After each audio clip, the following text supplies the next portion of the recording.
Myanmar में गुलामी की जिंदगी जी रहे लोगों को बाहर निकालकर उनके देश भेजा जा रहा है।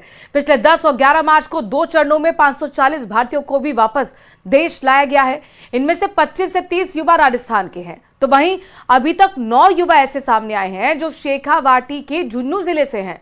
म्यांमार की साइबर ठगी की गुलामी से बाहर निकलकर अपने घर लौटे युवा आज भी दहशत में हैं, जिन्होंने बताया कि उन्हें कैसे एक लड़की बनाकर अमेरिकन और यूरोपियन देशों के लोगों से चैट करवाई जाती थी। बाद में चाइनीज और ताइवानी लोग उनके साथ हनी ट्रैप करके ठगी करते थे। यह खास रिपोर्ट देखिए।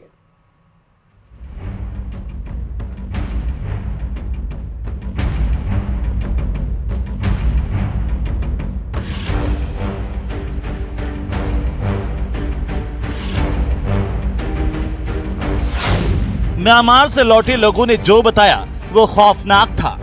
वहाँ पे बोल भी सकते थे क्योंकि वो जगह ऐसी थी जहाँ पे कोई न सुनने वाला था और न को बोल सकते थे।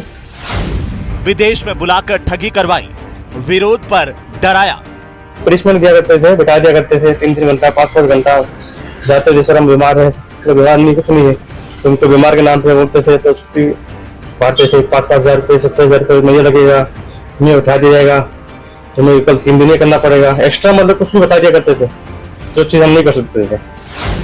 नौकरी के नाम पर फंसाया और फिर गुलाम बनाया। खाना देते थे, मन की मर्जी से खाना हम खा नहीं सकते, जिसकी हम खाना तो क्या मतलब उस खाना देखते थे ऐसा लगता था क्या खा रहे हैं। चीन के आकाओं के इशारे पर 3rd डिग्री टॉर्चर झेला। चीज का डर लगता था कि कुछ कर नहीं रहे क्योंकि वहाँ पे ऑलरेडी वो सिक्योरिटी गार्ड घूमते थे, ऑलरेडी 5-5 साल तक घूमते थे। अब वो उनको देख के डर लगता था कि हम क्या नई जगह दी।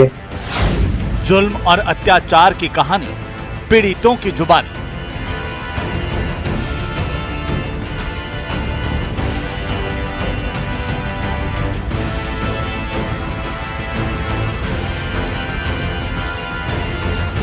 बेहतर जिंदगी के सपने लेकर वो विदेश गया था, लेकिन उसे बंधक जैसी जिंदगी बितानी पड़ी। जी हां, म्यांमार से वापस लौटे लोगों ने जो बताया उसने सभी को हैरान कर दिया है। जुल्म और 3rd डिग्री टॉर्चर का हर वो किस्सा सुनाया जो उसने वहां पर सहा है। जिंदगी में तबाही जैसा मंजर उसने झेला है। हम गए थे यहाँ से बेंगलुरु से बैंकॉक गए थे थाईलैंड के लिए, जो कि खुद काम के लिए गए थे। खुद अपना कमाने के लिए पैसा होटल काम के लिए बताया गया था। हम खुद ऑनलाइन सर्च मार के जॉब पे गए थे, ऑनलाइन के माध्यम से, सोशल मीडिया के माध्यम से। तो आ जाने के बाद एक 3rd पर्सन हमारे पास लेने के लिए आया था, जो लेने के बाद में हमको डाइवर्ट कर दिया गलत जगह पर। और गलत जगह डाइवर्ट करने के बाद वहाँ पे बोल भी सकते थे क्योंकि वो जगह ऐसी थी जहाँ पे कोई न सुनने वाला था और न को बोल सकते थे क्योंकि उनके पास तो पूरा सिस्टम था। और जिससे हम गए तो उन्होंने रास्ते में खाना वाना हमको खिलाया। उसके बाद हमको दूर तक काफी लंबा समय तक ले गया। हमको जहाँ बोल नहीं सकते थे, रात ज्यादा काफी हो गई थी, पहाड़ी इलाका था जहाँ से हम बोल नहीं सकते थे। हमने ऑब्जेक्शन भी किया मगर उन्होंने सुनवाई नहीं की। और फिर उनके आगे उनके लोग थे तो वहाँ पे हमें ज्यादा डर लगा कि अब क्या करें, तो ऑप्शन ही नहीं बोलने का। ये दर्द, जुल्म, अत्याचार और आतंक झेला है झुंझुनू के सुल्ताना गांव के युवक ने। ये वो दर्दनाक आपबीती बता रहा है जो उसने म्यांमार में नौकरी के नाम पर झेली है। थाईलैंड की सीमा पर म्यांमार के घने जंगलों में साइबर ठगी के अड्डों पर उसको धकेल दिया गया था। खाने से लेकर काम, आराम तक करने में उसकी नहीं, चीन के आकाओं की चलती थी। अच्छी खासी जिंदगी गुलाम बन चुकी थी। अच्छी नौकरी और मोटा पैसों के लालच में विदेश गए युवकों को गुलाम बना लिया गया था। ना बोल सकते थे, ना विरोध कर सकते थे, और अगर गलती से विरोध किया तो समझो जिंदगी को खुद ही और गहरे नरक में ढकेल दिया। उनका वो सिस्टम था ऐसा, कोई ऑनलाइन फर्जी वगैरह करते थे वो लोग। तो पेपर वगैरह हमने मना कर दिया कि हमको तो इंग्लिश आती नहीं है, ऐसा हिंदी आती है। मैंने पेपर दे दिया, बोला तुम्हें काम करो, तैयारी करो, बैठे इंग्लिश से पढ़ो। बिठा दिया करते थे, इंग्लिश में बिठा दिया करते, पेपर ले खड़े जाओ। बस पनिशमेंट दिया करते थे कि तुम काम नहीं करते थे, खड़े करते थे। और हम बैठे क्या करें। लास्ट में हमको ज्यादा 1-2 महीना बाकी था, हमको प्रेशर डाला गया कि तुम्हें काम नहीं करोगे तो तुमको यहाँ से ऐसा कर देंगे, फाइन मार देंगे, ये कर देंगे। तो कंप्यूटर बिठा दिया करता था। अब वो कोई मेल वगैरह होता था, क्या होता था, हमको भी इतना ध्यान नहीं है। हम तो इस चीज में बिल्कुल फ्री थे, नए थे। अब बाकी बताते थे इसमें कोई मैसेज आया तो नया चाइनीज बंदा वहाँ पे होते थे, उनको बुलाते थे, कोई आके उनको देख रेख करता था बाकी उनका काम है, क्या करता है क्या नहीं करता। तो हमको तो ये सिस्टम लग रहा कि हम गलत जगह पर आ गए। और यही आप बीती बताई झुंझुनू के सुल्ताना गांव के सतवीर ने। दरअसल उसने सोशल मीडिया पर नौकरी की तलाश की तो इंटरव्यू के बाद उसे थाईलैंड में नौकरी मिली। सतवीर जयपुर से मुंबई पहुंचा, जहां उसने थाईलैंड के लिए उड़ान भरी। थाईलैंड पहुंचने पर सब ठीक था, लेकिन बाद में उसे कंपनी के प्रतिनिधि के नाम पर कुछ लोग अपने साथ ले गए और डंकी रूट से म्यांमार पहुंचा दिया गया। पर लोग बहुत ज्यादा है, कम से कम 10 से 20 हजार लोग थे वहाँ पे, जो सेम वे डोंकी मार के आए गए। किसी को भी ये नहीं पता कि किस काम के लिए जा रहे हैं, कौन सा रास्ता यूज हो रहा है। लास्ट में जब कुछ दिन बीतने के बाद पता चलता था हम तो ब्रह्मांड काम कर रहे हैं थाईलैंड के नाम पे। कुछ चाइनीज और ताइवानी लोगों ने सतवीर को साइबर ठगी करने के लिए मजबूर किया। सतवीर को पहले ट्रेनिंग दी गई कि किस तरह से वो सोशल मीडिया के माध्यम से अमेरिकन और यूरोपियन देशों के लोगों को अपने प्रेम जाल में फंसाए। काम तो था ऑनलाइन का, चैटिंग का, जिससे लोगों के पास मैसेज किया जाता है कि उनके बारे में कुछ यूरोपियन कंट्री को टारगेट किया गया, अमेरिकन कंट्री को टारगेट किया गया, उन्हें मैसेज भेजा गया फेसबुक के जरिए। एज ए फीमेल हमें प्रिटेंड करना पड़ता था कि हम एक फीमेल बात कर रहे हैं। उनसे उनका एड्रेस, उनका नाम पता जानना जरूरी था। उसके बाद फोन फॉरवर्ड करना पड़ता है, जिसके आगे की जो प्रोसेस है वो ताइवानी या चाइनीज पीपल करते हैं। अगर काम नहीं करते तो उन्हें प्रताड़ित किया जाता था। घर वापसी के लिए फाइन देने, आर्मी कैंप में भेजने की धमकी दी जाती थी, जो किसी बुरी जेल से कम नहीं था। हाँ बिल्कुल, ऐसा हमें जाते डराया गया था, पर कुछ चाइनीज कंपनियों द्वारा ये सब किया जा रहा था।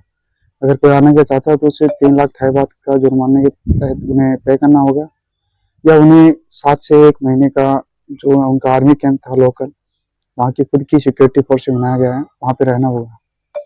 या किसी भी आप अगर आज पहले आपके पास वैसे नहीं, आप प्योर फैमिली से बिलोंग करते हैं तो आपको 2 बंदे पहले इंडिया से वहाँ भिजवाने होंगे, उसके बाद आप आ सकते हैं। परिवार के लोगों से भी उसकी बातचीत होती थी, लेकिन उसके फोन टैप होते थे और अपराध के अड्डों पर लगी सिक्योरिटी की उन पर निगाह होती थी, और इसीलिए वे परिवार के लोगों को कुछ भी नहीं बता पाए। घर वालों के साथ संपर्क करता था, उन्हें बस ज्यादा कुछ तो बता नहीं पाता था, क्योंकि वहाँ रेस्ट्रिक्टेड था कि अगर किसी प्रकार का कोई यहाँ की प्राइवेसी लीक करता है, किसी भी प्रकार की यहाँ की लोकेशन शेयर करता है, तो आपको बहुत बड़ा जुर्माना पे करना पड़ सकता है, आपको आर्मी कैंप भी हो सकता है, जो माने तो एक बहुत बुरी जेल थी। अधिकतर कंपनियों में लोगों के जब छोड़ते वक्त जब वो बोलते हैं कि हम अपने एम्बेसी से कॉन्टेक्ट करके इंडिया जाना चाहते हैं या किसी भी देश में जाना चाहते हैं अपनी कंट्री, तो उनसे उनके जितने भी पैसे हैं, वो जो मोबाइल है, जितने इलेक्ट्रिक आइटम, वो रख लिया गया है। इन अंतर्राष्ट्रीय साइबर ठगों ने चीन के एक एक्टर वांग जिंग को एक फिल्म के बहाने थाईलैंड बुलाया और फिर उनको भी अन्य की तरह बंधक बनाकर साइबर ठगी के अड्डे पर लाकर छोड़ दिया। उनसे भी साइबर ठगी के लिए ट्रेनिंग देने लगे, लेकिन वांग जिंग के गायब होने पर न केवल चीन बल्कि थाईलैंड समेत म्यांमार में भी सुरक्षा एजेंसियां सतर्क हो गईं। इसके बाद वांग जिंग को एक साइबर ठगी के अड्डे से आजाद करवाया गया। इस दौरान वांग जिंग के सिर के बाल काटने से लेकर अन्य प्रताड़नाएं भी दी गई।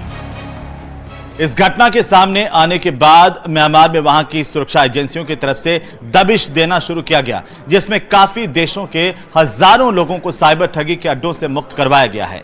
इनमें भारत के भी अब तक 540 लोगों को यहां से मुक्त करवाया जा चुका है। Bureau report, news 18 Rajasthan. Maharashtra में औरंगजेब की कब्र के बाद अब यूपी में सैयद सालार मसूद गाजी की दरगाह पर दंगल शुरू हो चुका है। गाजी महमूद गजनवी का सेनापति था। संभल में पहले गाजी मियां का मेला या नेजा मेला पर रोक लगा दी गई। अब बहराइच और गाजीपुर में भी इस मेले पर रोक की मांग उठी है, जिसके बाद इस मेले पर तलवारें लटक रही हैं।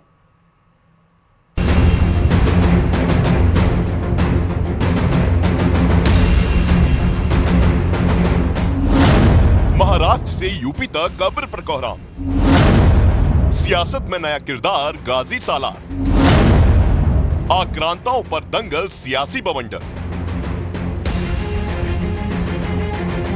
उत्तर प्रदेश की सियासत में ये 3 तस्वीरें छाई हुई हैं और वजह है सैयद सालार मसूद गाजी। यूपी के संभल में नेजा मेला पर रोक के बाद बहराइच के जेठ मेला और जौनपुर के गाजी मियां मेले पर रोक की मांग तेज हो गई है। बहराइच में वीएचपी और हिंदू संगठन ने डीएम को ज्ञापन सौंपकर मेले पर रोक की मांग की। राष्ट्र धारक दल नाम के हिंदूवादी संगठन से जुड़े लोगों ने इसके लिए प्रदर्शन भी किया। नेजा मेला जो लगता था संभल में, सोमनाथ मंदिर की लूट के खुशी में नेजा मेला लगता था। ठीक है, आप जैसे आप सभी भारतीय हैं, अगर हमको कोई लूटेगा, कोई मारेगा, तो उसकी खुशी में हम मेला मचाएंगे। सलार गाजी महमूद गजनवी का भांजा था, उनका सेनापति था, और उसने सोमनाथ मंदिर को 17 बार लूटा था। उसके अलावा उसने डायरेक्ट भी 1034 ईस्वी में भारत पर आक्रमण करके अनेक मंदिरों को लूटा था और अनेक अनाचार अत्याचार उसने किए थे। उसके नाम पे मेला लगना एक कुप्रथा है, उसको बंद होना चाहिए। वीएचपी और हिंदू संगठन अब दावा कर रहे हैं कि बहराइच में जिस जगह सैयद सालार मसूद गाजी की दरगाह बनवाई गई थी, वहाँ पहले हिंदू समुदाय का सूर्य मंदिर हुआ करता था। वीएचपी ने वहाँ मौजूद सूर्य कुंड को खुलवाने की भी मांग की है, तो बीजेपी ने गाजी को देश की असमत का लुटेरा बता दिया है।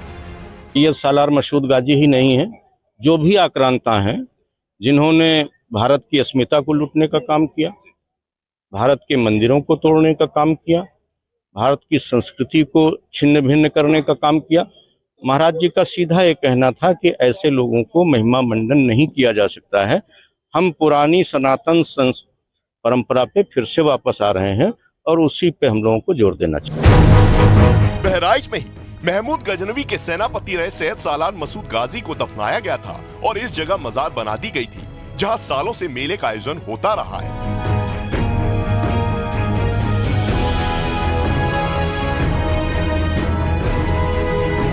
प्रदेश का बहराइच जिला अब सुर्खियों में है। वजह बनी है संभल का नेजा मेला, जहां पर मेला लगने की अनुमति न मिलने के बाद बहराइच में भी विहिप के लोगों ने इसे रोकने की मांग की है। हालांकि आगामी जेठ मेला मई से शुरू होने वाला है। हिंदू मुस्लिम एकता का प्रतीक माने जाना वाला ये हजरत सैयद सालार मसूद गाजी रहमतुल्लाह अलैह की ये वो दरगाह है, जहां पर हजारों लाखों जायरीन मेले में दर्शन के लिए आते हैं और अपनी मन्नतें मांगते हैं और उनकी मुरादें पूरी होती हैं। औरंगजेब की कब्र के बाद अब सैयद सालार मसूद गाजी की दरगाह पर सियासी तलवारें खिंच गई हैं। गाजी मियां का मेला या नेजा मेला हर साल मई में लगता है। मेला बहराइच में सैयद सालार मसूद गाजी की दरगाह पर आयोजित होता है, जहां उसकी कब्र है, जिसे जेठ मेला भी कहा जाता है। मेला बहराइच से भदोही और जौनपुर तक पहुंचता है। अब इसी मेले पर रोक की मांग बहराइच के बाद जौनपुर में भी उठी है। जब भारत की सनातन संस्कृति और भारत की परंपरा का गुणगान दुनिया कर रही है, तब भारत के महापुरुषों के प्रति श्रद्धा और सम्मान का भाव हर नागरिक का दायित्व होना चाहिए। उन स्थितियों में किसी भी आक्रांता को महिमा मंडन नहीं करना चाहिए। एक पुलिस के ऑफिसर का वीडियो देखा, नहीं, उन्हें लुटेरा था, तुम मेला नहीं लगाना। कैसे मालूम तुम कौन लुटेरा था? नहीं, लुटेरा था, तुम नहीं लगाना। अच्छा, लिख के दे दो लुटेरा था, कानून बना दो लुटेरा था, और हमको बताओ लुटेरों का कौन, कानून बना के बोलो ये सब लुटेरे हैं, और हमको ये बताओ कि कौन लुटेरा नहीं था, उसका भी कानून बनाओ। सैयद सालार मसूद गाजी को लेकर हिंदूवादी संगठनों ने मोर्चा खोल दिया है और इस पर सियासी बहस छिड़ी हुई है कि वो संत था या लुटेरा। लेकिन सवाल है कि अगर वो लुटेरा था तो इतने सालों से उसकी याद में मेला क्यों आयोजित होता रहा?